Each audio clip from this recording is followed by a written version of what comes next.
अस्सलाम वालेकुम फ्रेंड्स, कैसे हैं आप सब। मैं होप करती हूँ कि आप सब ठीक ठाक होंगे और अपनी गार्डनिंग को एंजॉय कर रहे होंगे। मेरी तरफ से आप सबको रमज़ान मुबारक की बहुत बहुत मुबारक हो। अल्लाह ताला इस मंथ में हमारी सारी दुआएं, सारी बातें कबूल करे और अच्छे तरीके से हमें जो रमज़ान है वो गुजारने की तौफीक दे। तो रमज़ान तो आ चुका है, लेकिन साथ-साथ गार्डनिंग के काम भी करने हैं और मैं भी इस टाइम पे अपना एक काम कर रही थी, तो मैंने कहा आप लोगों के साथ भी शेयर करूं। और साथ-साथ एक टॉपिक भी मेरे माइंड में आया कि मैं अपना जो पहले से मेरे मुख्तलिफ पॉट्स के अंदर कंपोस्ट तैयार हो चुकी थी वो निकाल रही हूँ। और साथ-साथ आप ये मेरे गार्डन में खिले हुए लाइनेरिया के फ्लावर्स भी देख लें।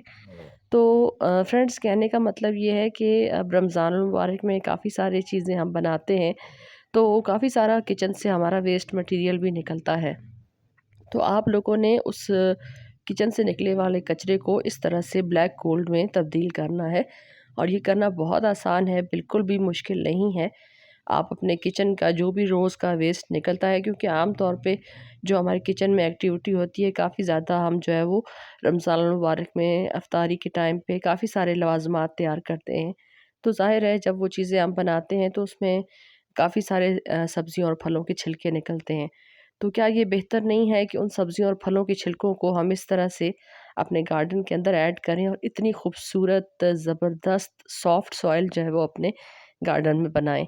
क्योंकि अगर वो कचरा आप बाहर फेंकेंगे तो गंदगी में इज़ाफ़ा ही करेंगे और इसका कुछ हासिल आप लोगों को नहीं होना। और जब हम बाहर निकलते हैं और जगह-जगह पे कचरे के ढेर देखते हैं, तो काफ़ी ज़्यादा हमें देखने में बुरा भी लगता है।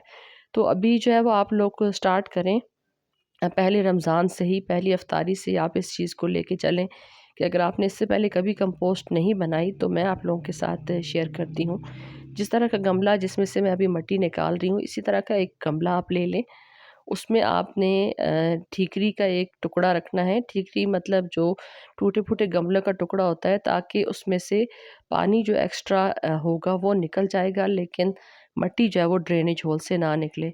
तो आपने उसके अंदर वो ठीकरी का टुकड़ा रखना है, उसके ऊपर ये जो मिट्टी है, आपके पास अगर कंपोस्ट मिली मिट्टी नहीं है, आप सिंपल मिट्टी की एक लेयर भी लगा सकते हैं।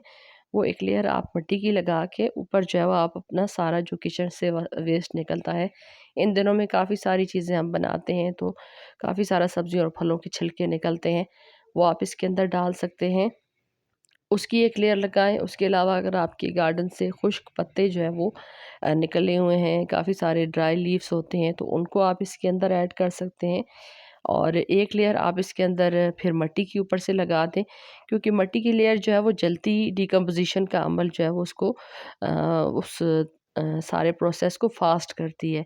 तो जब आप इस तरह से लेयर बाय लेयर जो है वो अपने पॉट को भरेंगे तो बहुत जल्दी कुछ मंथ में, क्योंकि अब गर्मियों का मौसम आ गया है, तो गर्मियों के मौसम में डिकम्पोज़िशन का अमल बहुत ज़्यादा तेज़ हो जाता है।